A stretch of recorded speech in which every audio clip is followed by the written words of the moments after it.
ignored in this way. Africa remains the only continent that for 80 years now has not had a permanent seat at the Security Council. In this connection, Burundi welcomes the ambitious UN 80 initiative, the initiative that seeks to strengthen effectiveness, coherence and relevance of the UN system. We share the conviction that 80 years after its creation, our organization needs audacious and lucid modernization. However, we wish to underscore the concerns expressed by numerous countries in the global south, particularly countries in Africa. It is crucial that this reform be member state-led, guided by a spirit of geographical representation, transparency, multilingualism, and the respect for regional priorities. Development, social and economic rights, the fight against inequality, climate action, and international solidarity must never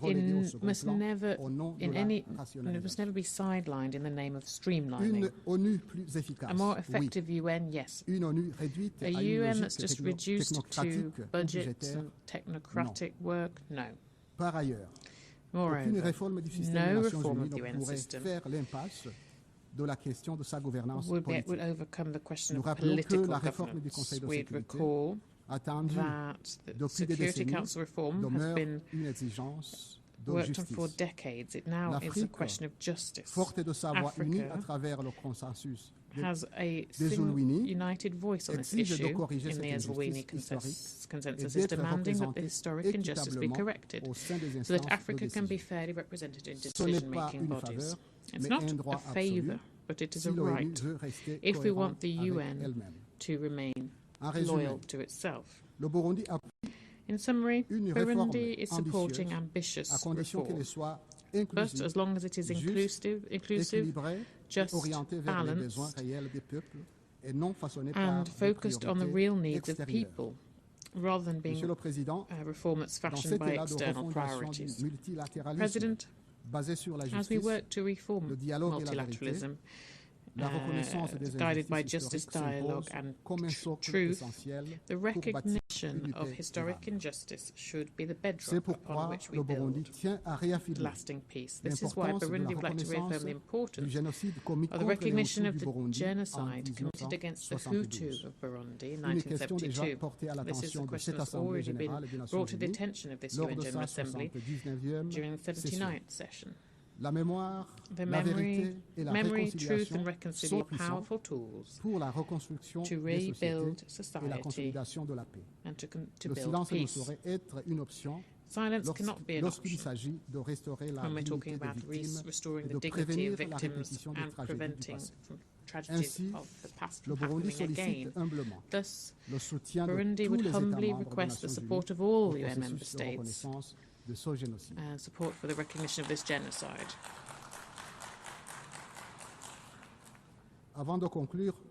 Before I conclude, President, I wish to reaffirm Burundi's will and its appeal to walk together towards a common future. This 80th session is a lot more than simply an anniversary.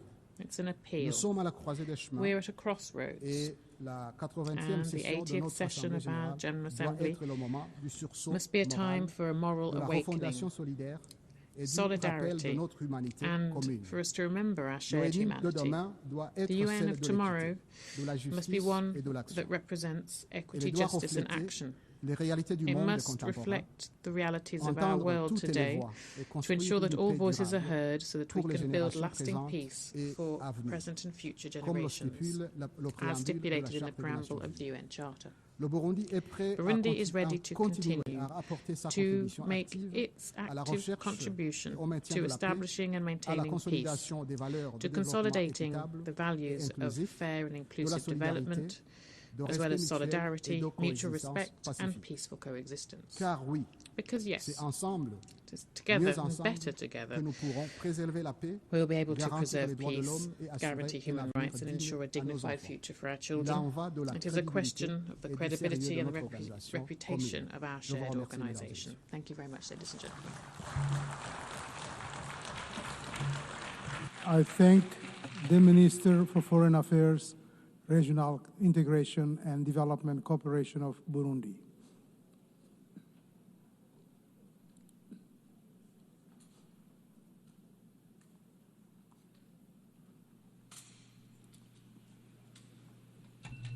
I now give the floor to His Excellency Ahmed Attaf, Minister of State, Minister for Foreign Affairs, National Community Abroad, and African Affairs of Algeria.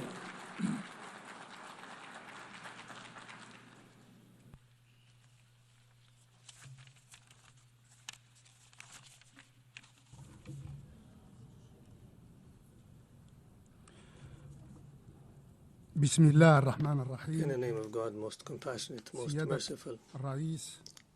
Your Excellency. تطفئ منظمتنا الأممية. Mr. President. شمعة العقد الثاني. Our United Nations organization celebrates its 80th year. وتطفئ الجزائر. And Algeria. معها. Together with the UN celebrates السابع لتسجيل القضية التحررية الجزائرية على جدول أعمال جمعيتنا of Algerian liberation on the program of this assembly. We celebrate these two memories in a global reality that is extremely turbulent and intricate. It is an international reality where conflicts have accumulated while settlements are absent, a reality where technological revolutions have proliferated while the development gap has expanded between the North and the South. A reality where instruments and treaties and commitments are abundant, while implementation and commitment to their letter and spirit are scarce. In this complex situation, our organization is incapable and voiceless and marginalized. Its enshrined principles are violated, and its adopted resolutions are not implemented. Multilateralism that has been established by the United Nations is being manipulated by unilateral action and self-serving conflicts. The responsibility is entirely upon us, the member states, to restore respect for international law and to restore effectiveness to multilateralism. And we are similarly responsible for empowering the United Nations to restore its status as the beating heart of the international system based on the rule of law.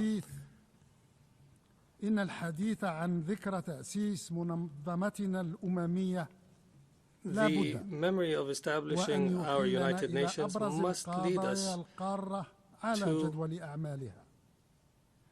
to reflect on the most important issue on its agenda, which is the question of Palestine. The age of this question of Palestine is as old as the United Nations organization, and the legal essence of this issue takes root in the principles of the UN Charter, and the history of this issue is preserved in more than 1,000 resolutions who have recorded its essence and its legitimacy for through more than 900 resolutions adopted by the General Assembly and close to 100 resolutions adopted by the Security Council. The question of Palestine faces the greatest threat ever today, which is the threat of erasure through annexation and displacement, as well as through suffocating the legitimate institutions that represent the Palestinian question and that may also eliminate the two-state solution that has been the consensus on the issue. The threat is not limited to Palestine. After the Israeli occupation is now loud and proud in its intention to revive what it calls Greater Israel. This situation makes it incumbent on the international community as a whole to uphold the responsibilities. We are responsible to take action so that the seal of our 8th decade be the seal of Palestinian pain, catastrophes, and tragedies. It is the responsibility to work in order to prevent Palestinian neighbors, in particular Lebanon, Syria, Egypt, and Jordan, the horrors of what Greater Israel promises. It is the responsibility to seek to preserve the two-state solution and to build a Palestinian state that is sovereign and independent on the borders of 1967 with East Jerusalem as its capital, as a just and lasting settlement for the Israeli-Palestinian conflict. We appreciate the increasing recognition of the state of Palestine, and we also reiterate the call launched by our President Abdulmajid Tebboune to empower the state of Palestine with a full-fledged membership in the United Nations.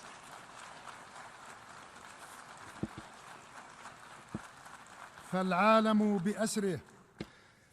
entire world must realize that the establishment of the state of Palestine is not a choice, but a necessity, and it's not a favor, but a right, an integral right of the Palestinian people. It's not a hope, but a necessary condition that is indispensable and that cannot be evaded in order to restore security and stability in the Middle East as a whole. Accordingly, Algeria follows with great concern the ongoing negotiations under the auspices of the United States of America in order to end the tragedy in Gaza. Algeria encourages these efforts and hopes they will lead to an end to the Nakba, the catastrophe in Gaza, on the road, as a step on the road to a final settlement to the Israeli-Palestinian conflict. The passage of time, no matter how long, cannot defeat the will of a people or the essence of their legitimate causes.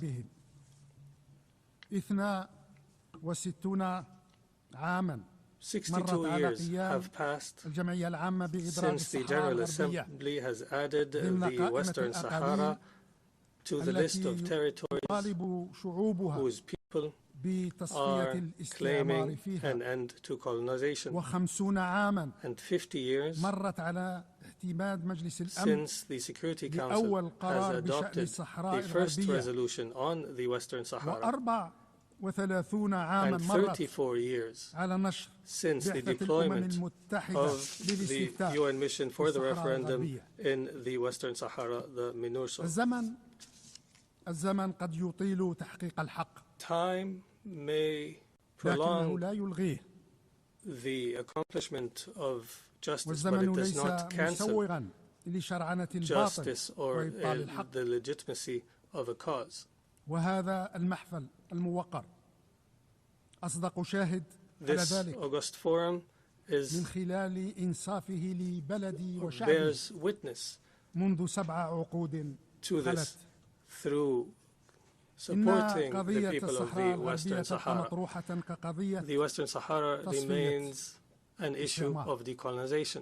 والشعب الصحراوي يبقى The مؤهلا Sahrawi people لممارسة remain حقه deserving غير and القابل entitled للتصرف to أو their التقادم في تقرير inalienable مصيره. right of self-determination. والأمر الواقع المفروض The بالأراضي imposed الصحراوية يبقى reality احتلالا in the في نظر القانون الدولي Sahrawi land remains والعقيدة an الثابتة occupation للأمم as per المتحدة. international law إن and الحل الحقيقي the المنشود لهذا الصراع firm لا بد doctrine of the United أن Nations. يحتكم من وجهة نظرنا The solution to this issue, in our opinion, must be based on 5 أن elements. يتم One, هذا الحل that the تحت solution رعاية كاملة take place ودائمة under the permanent من auspices قبل of منظمة الأمم the المتحدة. United Nations. ثانيا Second, أن يقوم هذا الحل that على the مفاوضات solution be مباشرة based on direct بين طرفي negotiations النزاع between the parties, المملكة المغربية the Kingdom وجبهة of Morocco البوليساريو. and the Polisario Front. ثالثا أن Third, يكون هذا الحل that the من solution صنع وبلورة طرفي النزاع be a result لا من and إملاء of أو the فرض formulation of the أحدهما parties and not imposed أو by أي any single party أطراف or أخرى. any رابعا other party. أن يتماشى هذا الحل Fourth, في that مضمونه this مع solution مقتضيات be العقيدة الأممية aligned لتصفية with UN الاستعمار principles on وإنصاف decolonization الشعوب التي and ترزح on achieving تحت justice نيره. for people خامسا under وأخيرا colonization. أن يفضي And هذا fifth and الحل إلى finally, تمكين that الشعب the الصحراوي solution leads من to الممارسة الفعلية empowering the لحقه Sahrawi في people تقرير المصير of exercising their لما right to تؤكده قرارات self-determination الأمم as per المتحدة UN ذات resolutions. الصلة. وفي ذات الجوار المباشر لبلدي Also in the direct تتعمق neighborhood الأزمة of my الليبية country, the Libyan وتتعقد crisis يوما بعد deepens يوم and complicates further في day by ظل day, فتور الاهتمام الدولي بها while the وغياب international community is أي losing أفق interest فعلي in Libya, and while للتسوية any السلمية practical prospects for a المنشودة peaceful لها. settlement is absent. بعد 14 عاما من نشوب هذه الأزمة 14 years يزال after the هذا start البلد of the الشقيق crisis, this sisterly أسير nation الانقسامات remains trapped التي in divisions تذكيها that are وتغذيها fueled وتستثمر فيها and invested by التدخلات الأجنبية foreign وفق interventions مخططات لا تمت بصلة as per plots لخير ليبيا that do not ولا desire لأمنها the best ولا for Libya لاستقرارها. or desire Libya's ولو كان الأمر stability or بين security. أيدي الليبيين If the matter was وأيدي left to the الليبيين Libyans وحدهم alone, لا كانوا توصلوا they إلى would وعد have الخلافات بينهم reached an end to their وشق divisions الطريق by نحو now إنهاء and would have الأزمة منذ charted أمد a طويل. path forward لقد آن that الأوان ends the crisis a long لوضع time حد ago. نهائي It is high time للتدخلات to end الأجنبية في the الشأن foreign الليبي interventions in حتى Libya يتمكن هذا in الشعب order الليبي for من the تضميد جراحه resilient Libyan ولم people شمله to واستعادة heal الوحدة بين and أبنائه. reunite. إذ ذاك فقط Only then نكون قد مهدنا we الدرب would واسعا have paved أمام the تسوية road توافقية to a قائمة على consensus إجراء انتخابات leading رئاسية to a settlement وبرلمانية and elections يختار عبرها by which the الليبيون Libyans would ممثليهم choose their ممن representatives, يؤمنون ويلتزمون بالمشروع الوطني representatives who are الليبي loyal to والجامع. the Libyan nation and the Libyan أما people. فيما يخص منطقة الساحل As for الصحراوي the Sahel region, فالجزائر تجدد التأكيد Algeria reiterates على التزامها التام its full commitment وحرصها الكامل على أمن واستقرار to the جوارها security and stability of وبناء our أفضل neighbors العلاقات and to وأمتنها building the best and وأنفعها strongest relations and most أشقائها mutually beneficial with وجيرانها our كلهم. sisters and neighbors in the region. وهنا ألاحظ أنه I وللعام note الثاني here على that for the التوالي second year in a row, يتجرأ انقلابي a من بين member الانقلابيين of the في مالي coup regime ومن هذا dares المنبر from Mali على through التهجم على this الجزائر rostrum to attack Algeria.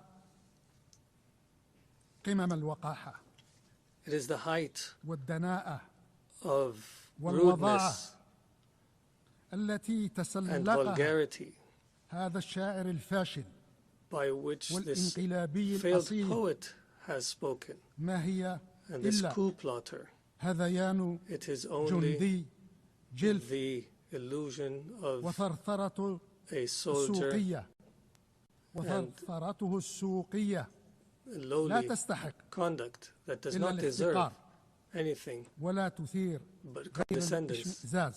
and it only inspires واستسمحكم disgust. بأن أعيد على allow me مسامعكم to هذه الجملة repeat this last statement الأخيرة باللغة الفرنسية. in French.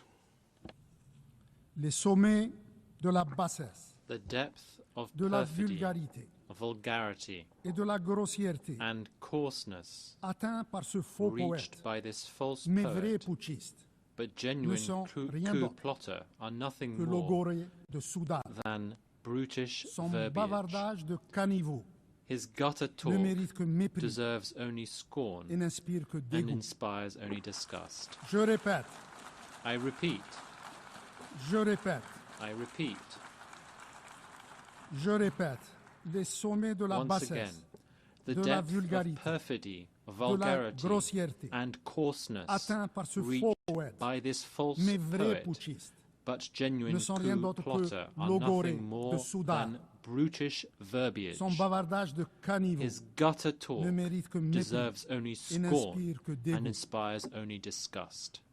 وعوض التفوق في فن تعليق Instead شماعة of الفشل على الغير excelling in وفن صرف blaming الأنظار عن others كل and إخفاقاته distracting from one's كنا own نتمنى failures, we would have hoped ونمني أنفسنا لو أن الجندي الجلف that هذا وأمثاله course soldier and تفوقوا his في فنون likes أخرى had excelled at أشرف other وأنبل disciplines that are more وأنفع noble لمالي. and more beneficial for Mali, فن السعي لاستعادة الأمن والاستقرار في بلدهم، such as restoring فن العمل security and stability in their country, مستوى or the معيشة skill of شعبهم، improving the living وآخراً standards of the وليس people in آخراً Mali, and finally تمكين مالي the من skill حوكمة of تليق به empowering Mali وبتاريخه with a العريق، governance that is befitting حوكمة to its متفوقة legacy بالكفاءة، and great history, وحوكمة a مترفعة governance بالنزاهة، of competence and وحوكمة integrity, متميزة بالأمانة والوفاء. and that is loyal. جمهورية مالي The Republic of Mali تستحق deserves أحسن وأرقى better من هؤلاء الانقلابيين than those coup المتآمرين plotters كلهم. and conspirators. تدرك تمام الإدراك Algeria fully أن هذا البلد understands الشقيق that this sisterly لا يمكن nation اختزاله في طغمة cannot لا be ترى لمستقبل reduced بلدها to a few أفقا that do إلا من not خلال منظار تشبثها بالسلطة aspire to a والتسلط على better شعبها. future for their country and only see a يد future الجزائر تبقى of ممدودة overpowering the people. ومساعيها تظل The قائمة Algerian hand remains مخزون extended, صبرها and لم our ولن efforts ينضب continue, and our patience في will not سبيل run إعلاء out ما يجمعها in بشقائها order الماليين to من أواصر. prioritize the لا historical تهتز ties that بمثل connect us هذه to the العوامل people of العرضية Mali. Our على سوقها ties will not be وعلى shaken by وضاعة القائمين these عليها. accidental وعلى النطاق leaders. القاري الأوسع تجدد الجزائر In the wider context of التزامها Africa, Algeria بالمساهمة reiterates كطرف and فاعل recommits في العمل الإفريقي to its المشترك، role لا in سيما joint African African إفريقيا efforts, in تقف particular اليوم as Africa على stands أعتاب at a crossroads today. مرحلة مفصلية من It تاريخها، is a critical juncture مرحلة تتنازعها التحديات whereon التي تثقل كاهلها من جهة، a juncture facing والفرص التي challenges تؤسس on one side لنهضتها and المستدامة opportunities من on the جهة other. فالواقع الإفريقي يلح The أولا African على ضرورة reality التكفل makes it urgent بالأزمات والنزاعات والصراعات to address التي لم the يسلم conflicts منها and crises أي that have ركن not spared any part من أركان قارتنا of the الخمس continent. التي باتت أكثر عرضة لآفة الإرهاب. Our continent is more vulnerable to the scourge of terrorism today, and the African reality makes it urgent to seize the opportunities to achieve integration and cooperation, including through the African continental trade zone, and working together for the betterment of our people. Reality also requires the need to end decades of marginalization. The marginalization that our continent suffers in the different centers of decision-making in the world, starting with the Security Council and the World Bank and the IMF, as well as the World Trade Organization. In light of this reality, it is highly concerning that peacekeeping missions in Africa be targeted by a package of restrictions that limit missions' ability to carry out their mandates in the name of cross-cutting, rather cost-cutting. Peacekeeping missions are the most prominent and essential manifestation of international commitment to security and stability in the African continent. Undermining the missions means undermining this essence and commitment to the collective security on which this organization is based. In the Euro-Mediterranean, Algeria continues upholding its responsibility as a constructive partner and as a reliable partner that is fully engaged in all the efforts that aim to achieve security and prosperity in this shared Mediterranean space. The most pressing challenge in the Mediterranean, represented in the trilogy of security, development, and illegal migration, requires the countries of the North Coast and the countries of the South Coast to adopt a comprehensive and inclusive approach that we hope will be the heart of what we call the new era for the Mediterranean. An approach that will restore to Euro-Mediterranean relations the balance in substance and in form, an approach that will make economic development on the southern front a shared priority in a strategic and urgent manner, and that will restore the balance of roles so that the countries of the north be a driver for growth and development within a balanced partnership based on investment and technology transfer and expanding the prospects of shared prosperity. For 2 years, Algeria has been privileged and has enjoyed the confidence of this General Assembly through its election as a non-permanent member in the Security Council. Here we are today, about to end this tenure, and we are hopeful that we have lived up to your confidence and have been loyal to the trust that you have granted us. The President of the Republic, Mr. Abdelmajid Tebboune, desired for Algeria's membership in the UN Security Council to be a membership of loyalty to the principles and purposes of the United Nations Charter, a loyalty to Algerians' Arab and African belonging, and loyalty to Algeria's identity and its history of struggle for freedom.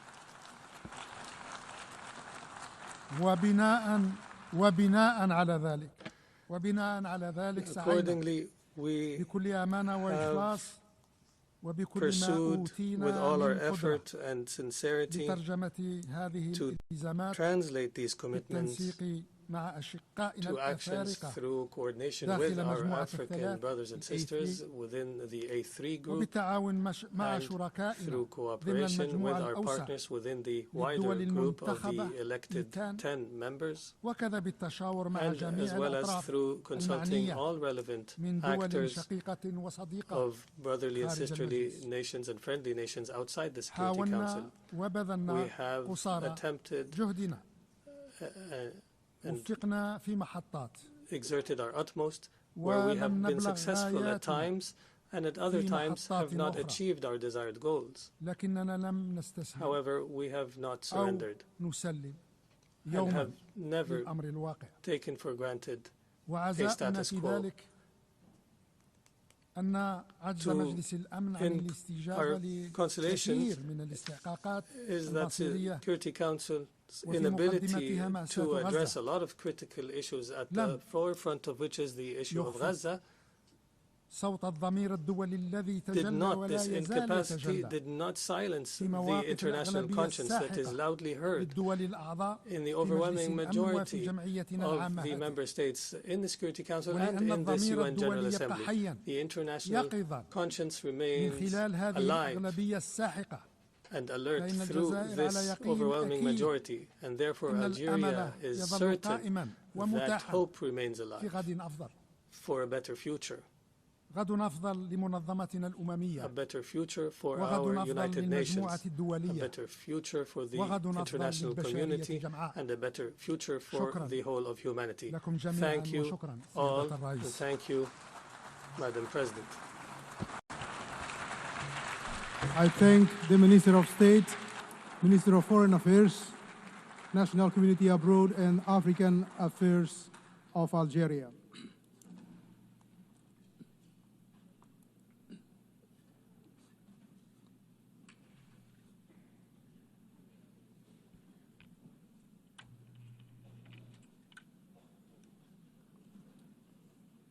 I now give the floor to His Excellency Denis Ronaldo Moncada Colindres, Minister for Foreign Affairs of Nicaragua.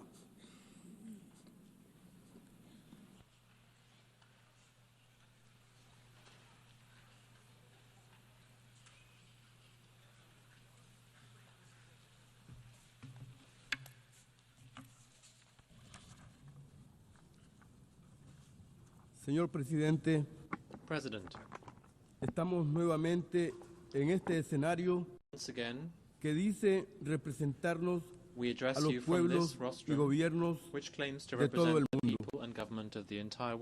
Aquí traemos, como siempre, el saludo afectuoso y luchador de nuestro heroico pueblo nicaragüense que, como sabemos y decimos, sabe de batallas, de honor y de la gloria de defender nuestros principios y valores, nuestra dignidad soberana, nuestros derechos y particularmente el sagrado derecho de ser libres y por lo tanto de elegir nuestros modelos culturales, sociales, económicos y políticos para avanzar contra la pobreza frente a todos los desafíos de estos momentos inclementes de la historia de la humanidad.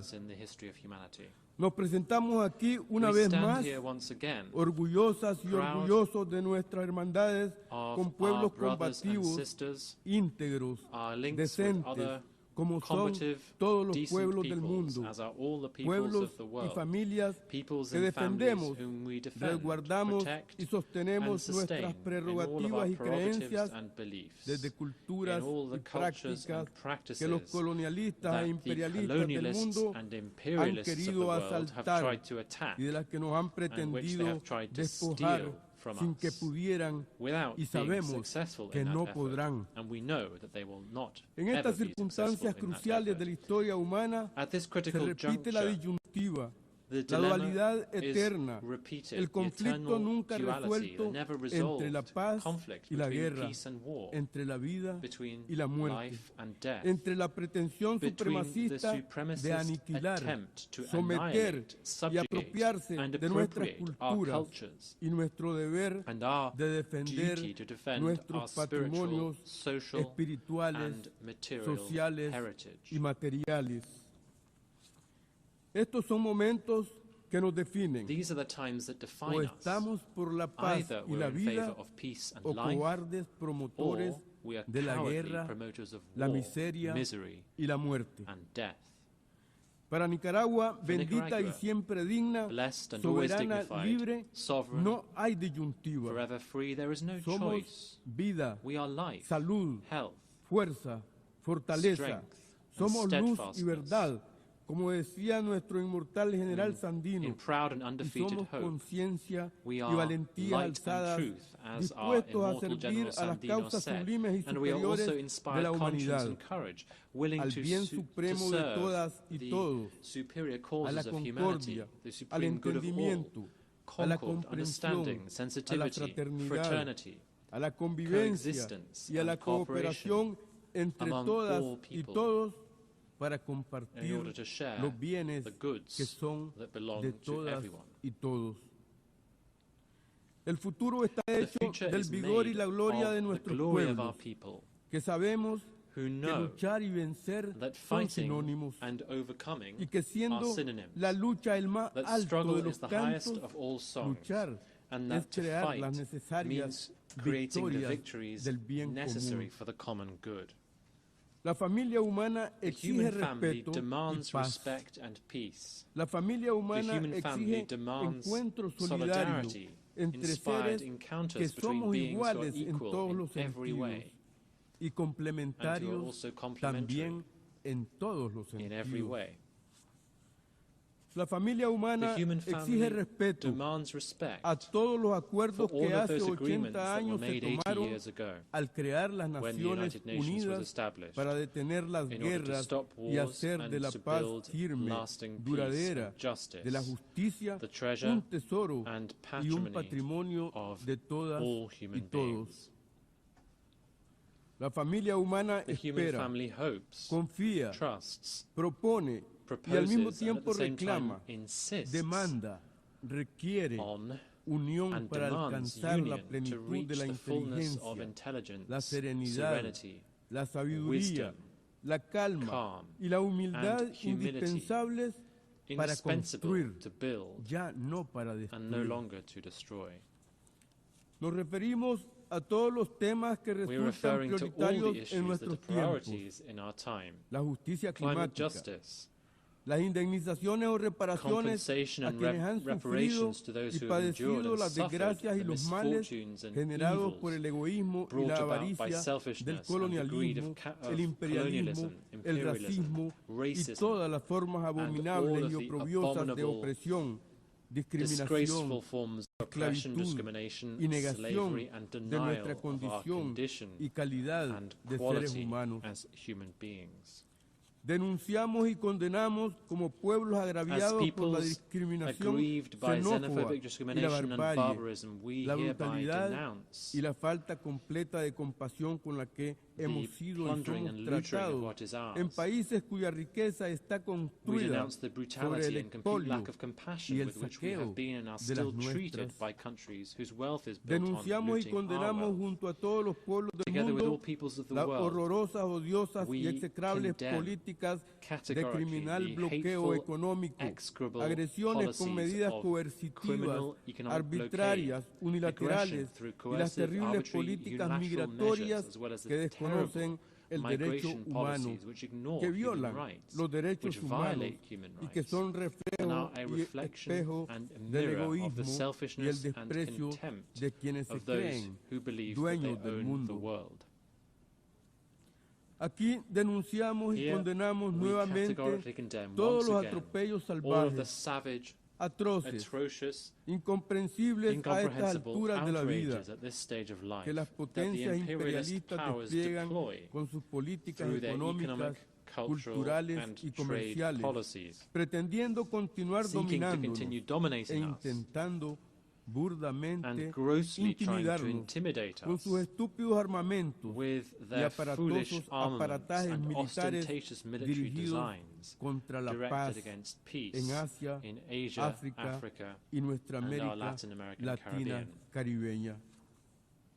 Denunciamos las políticas inhumanas contra cada uno de nosotros en todos los campos: migración, exclusión. Denunciamos y condenamos los imperdonables e injustificables insultos y amenazas, ese inaceptable terrorismo de Estado, esos crímenes de lesa humanidad que sin ninguna vergüenza se exhiben como derecho superior de los imperialistas de la tierra.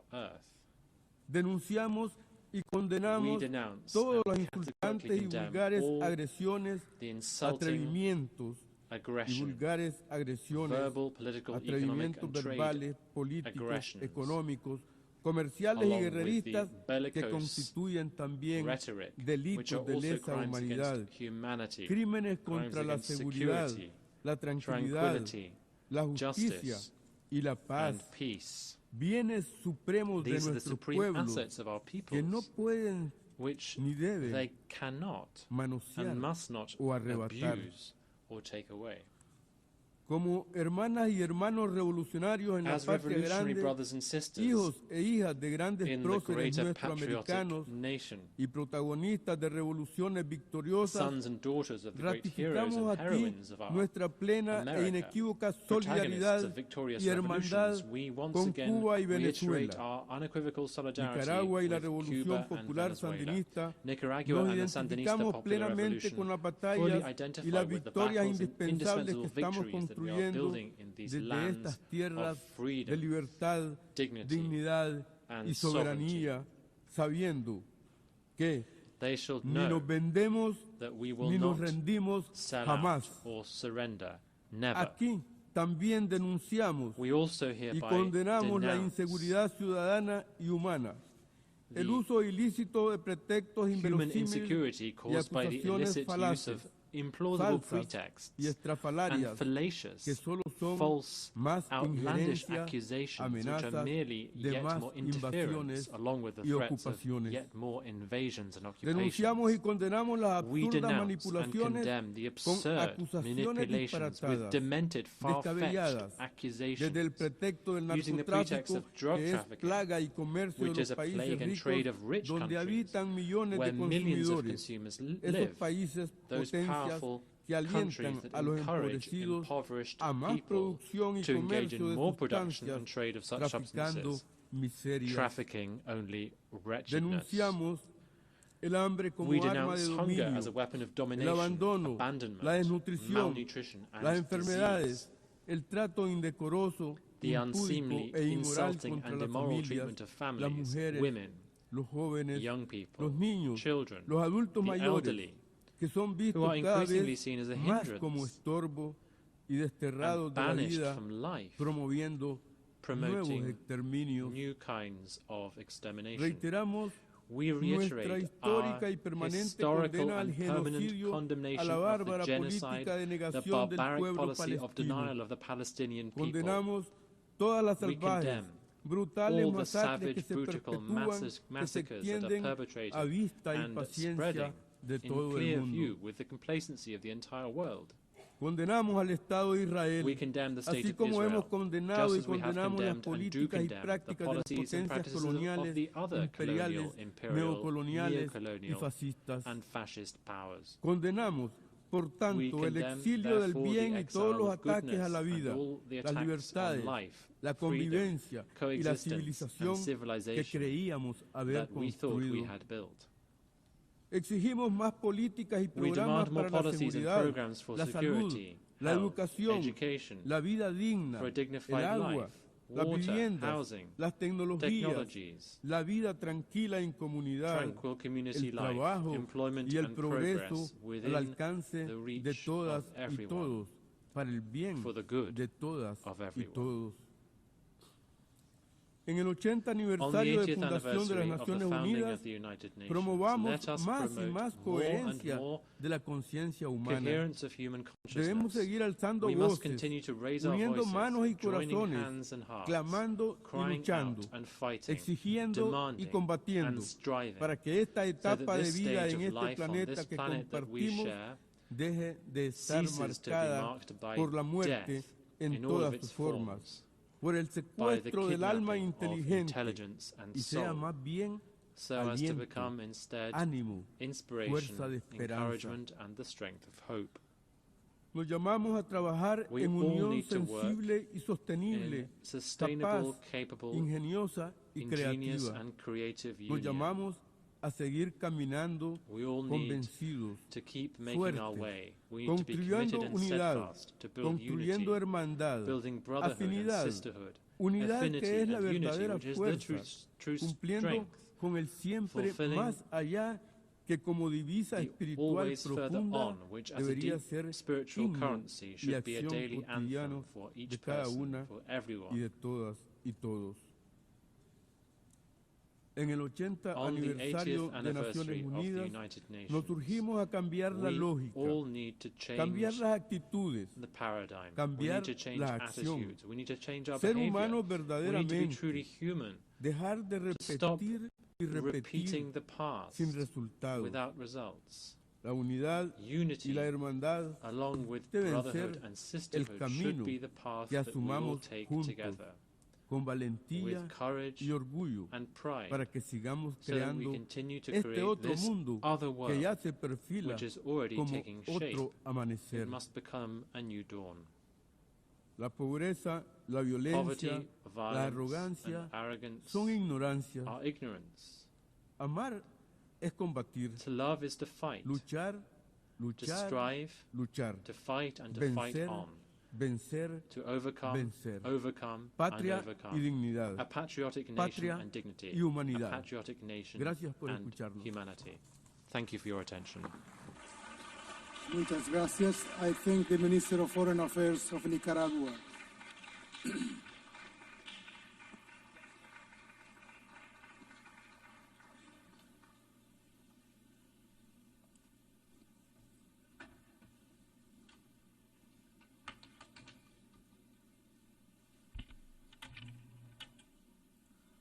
I now give the floor to His Excellency Archbishop Paul Richard Gallagher, Secretary for Relations with States of the Holy See.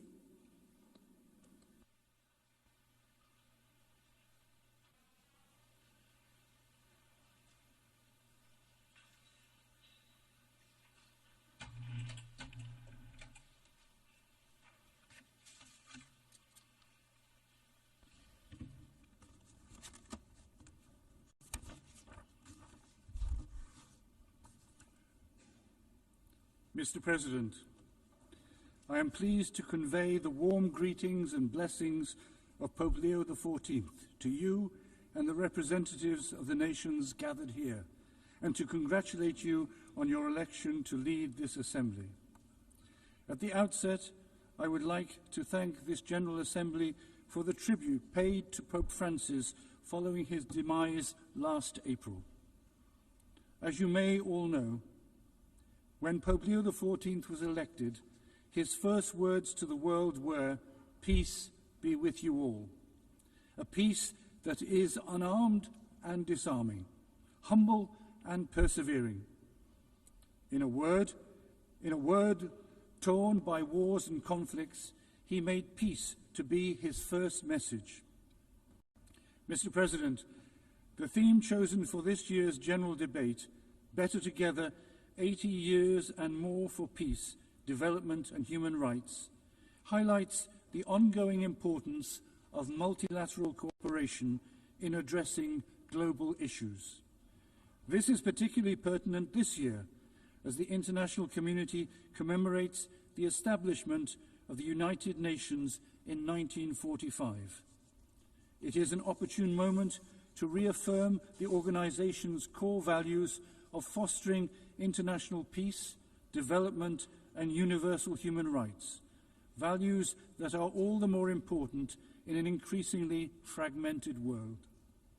It is crucial for the international community to take collective action to prevent and end conflicts, combat poverty, and advance human rights solemnly declared in the 1948 Universal Declaration, and one of the most important achievements of this organization. It is important to remember that isolationism leads to unpredictable instability, whereas unity fosters responsible resilience and shared progress. This is strikingly evident in the current circumstances, where escalating geopolitical tensions, a raging climate crisis, widening inequalities, and rising poverty demand renewed global solidarity. The United Nations must adapt itself to a transformed world and maintain its effectiveness in the face of emerging threats such as environmental degradation and technological disruption, which no single country can tackle alone. As representatives of all the nations of the globe, we are united by our shared humanity, created in the image and likeness of God, called to live in fraternity, solidarity, and mutual respect.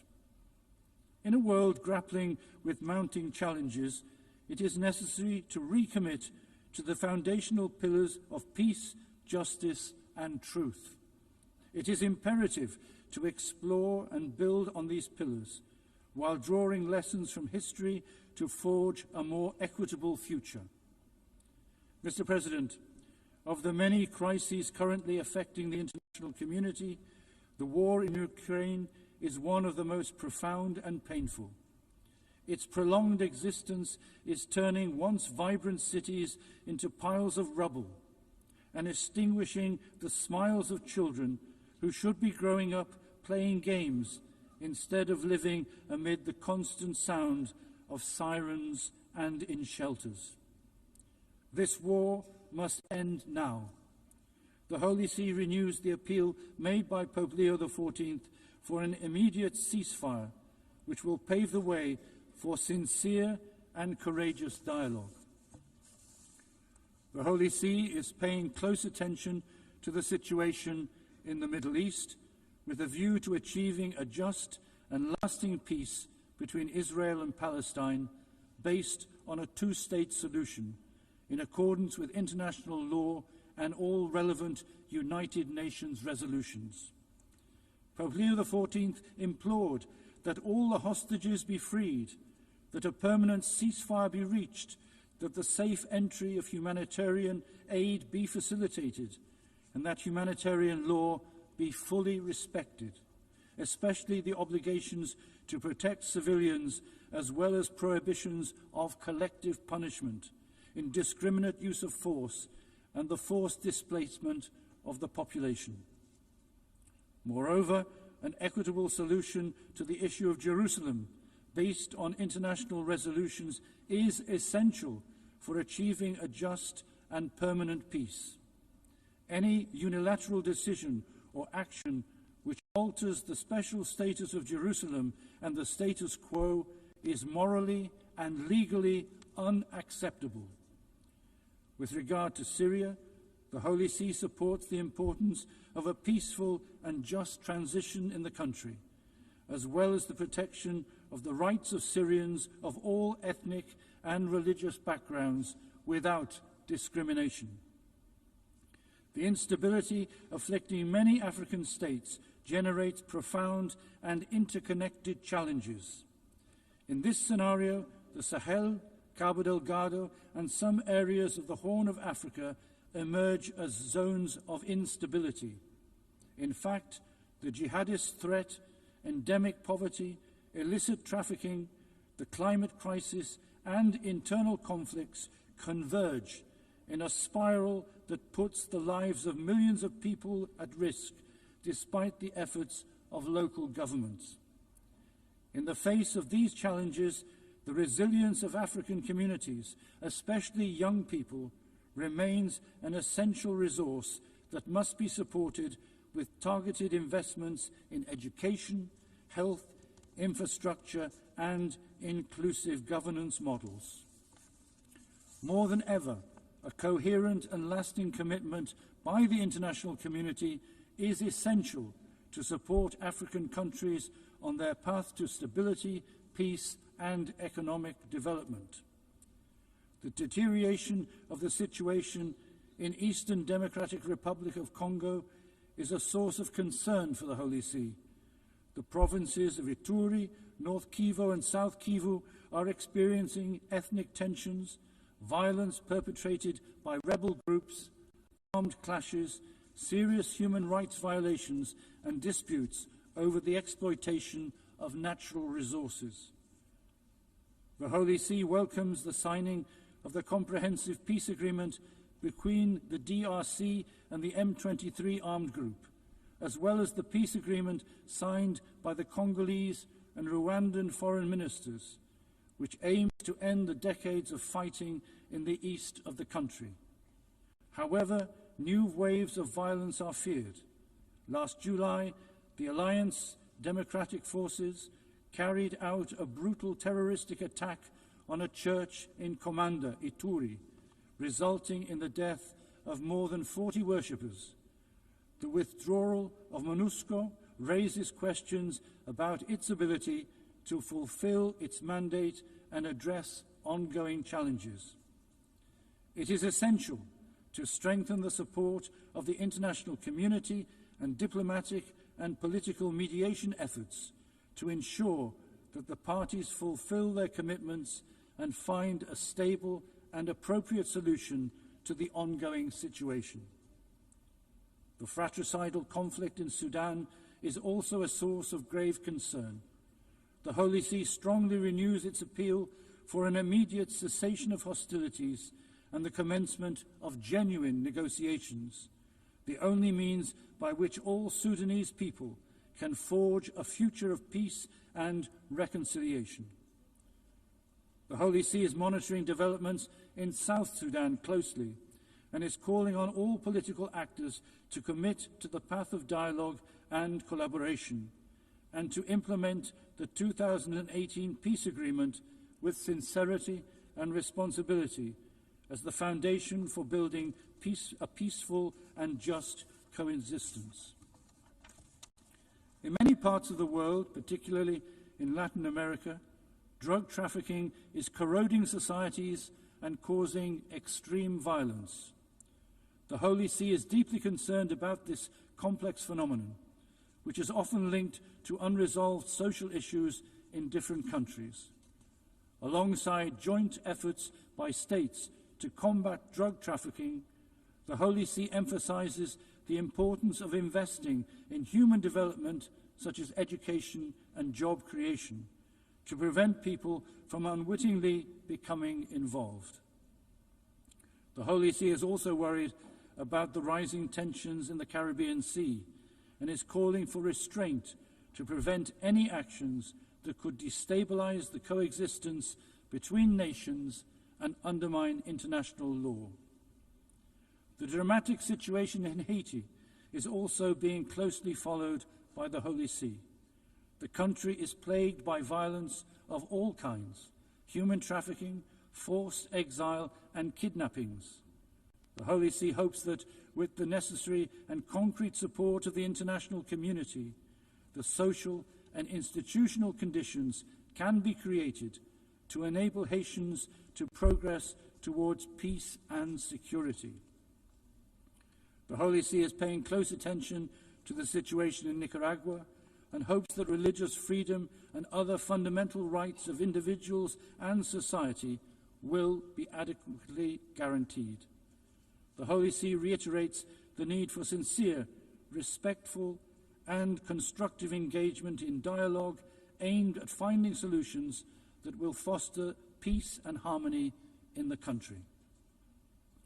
Turning to Southeast Asia, numerous situations of instability and conflict are further exacerbating long-standing humanitarian concerns.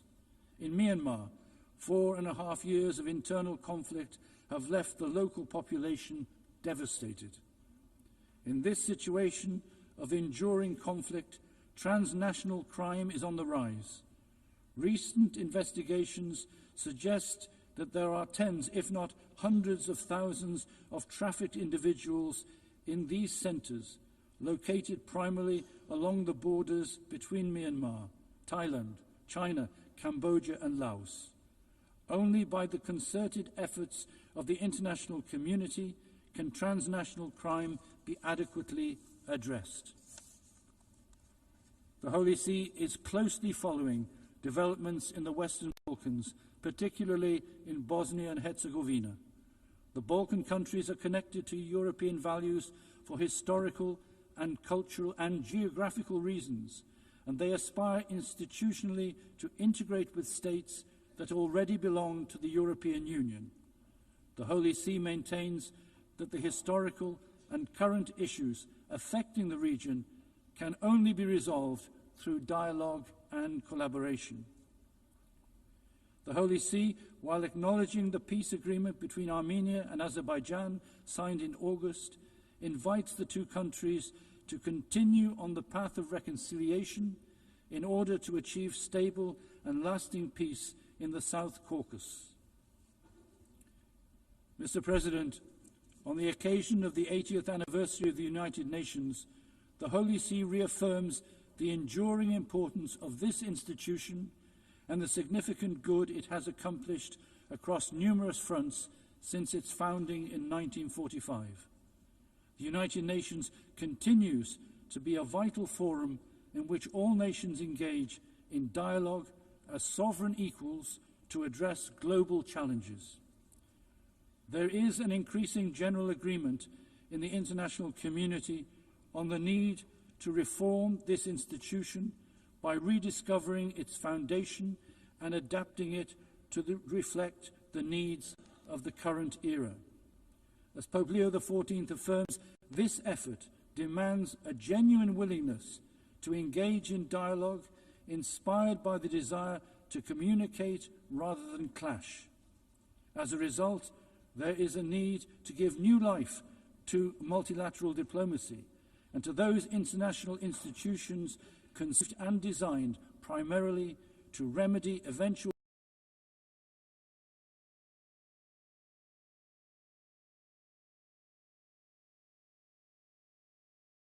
disputes with national commitments, with new ideas or programs that risk diluting the UN's mission. Central to this mission is striking a balance between the four pillars of the United Nations: promoting of human rights, maintaining international peace and security, achieving sustainable development, and upholding rule of law. The rule of law in particular is the sine qua non of a just international order, providing the foundation for all other efforts. This anniversary provides an opportunity to reinforce the United Nations position as a beacon of hope and a force for good in addressing humanity's most urgent needs.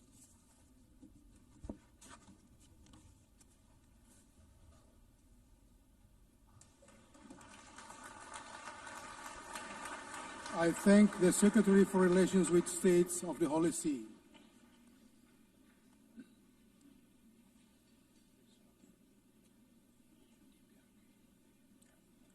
I now give the floor to His Excellency Kim Song-yong, Vice Minister for Foreign Affairs of the Democratic People's Republic of Korea.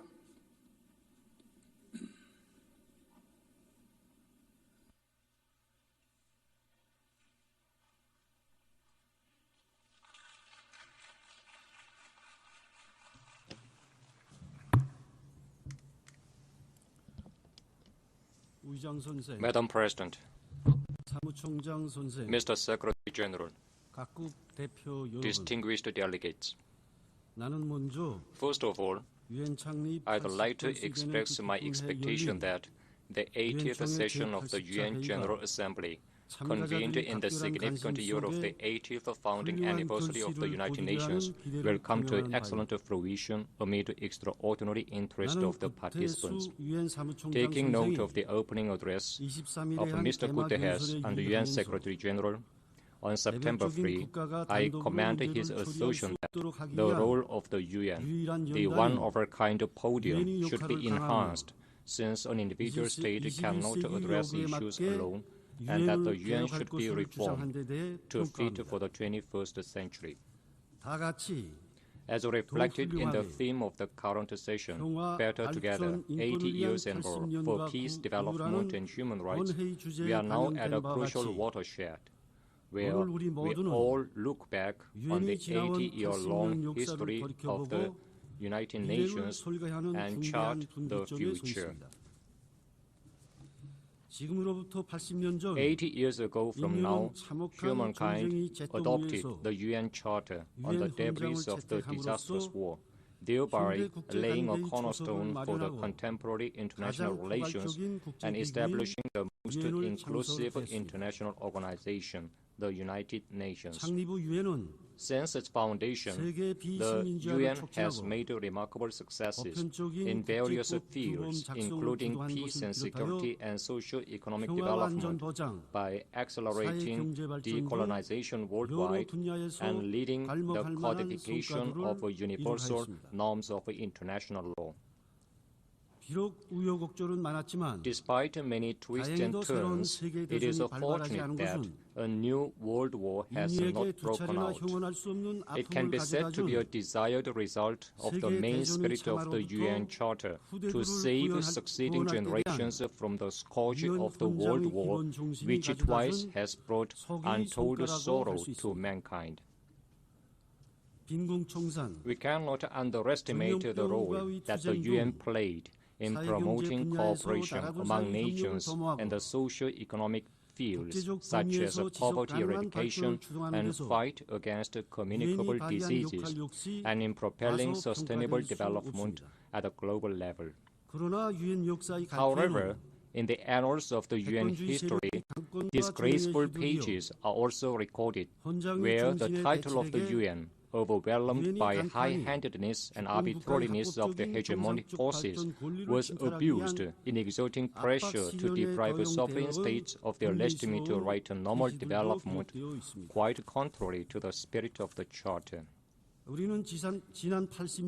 We should not feel relieved nor congratulate ourselves on the non-occurrence of the World War III for the past 8 years.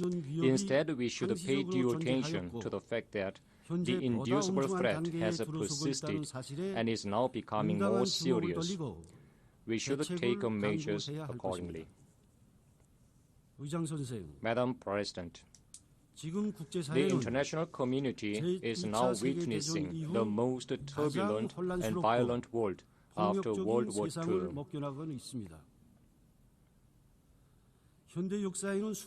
The modern history has recorded many incidents and events, but today the international norms and order established and consolidated along with the foundation of the UN are disregarded, and the sovereignty of states is openly violated as never before. The indiscriminate tariff war vis-à-vis the entire world has plunged the global economy as a whole into the swamp of stagnation and instability.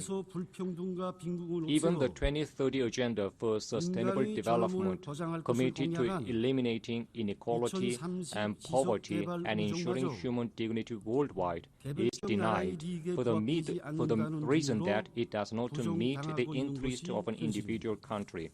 This is the stark reality.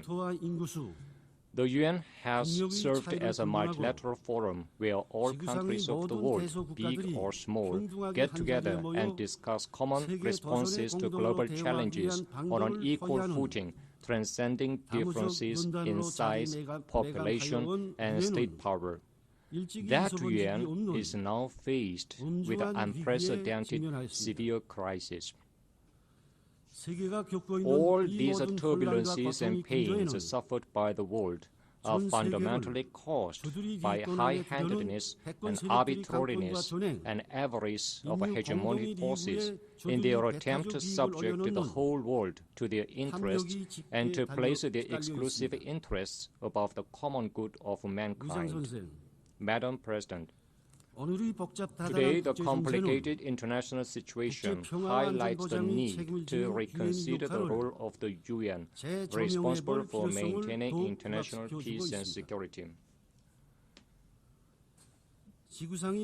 As the world's most universal international organization, comprising all sovereign states on the globe, the UN cannot be represented by a certain individual state or a small group of states.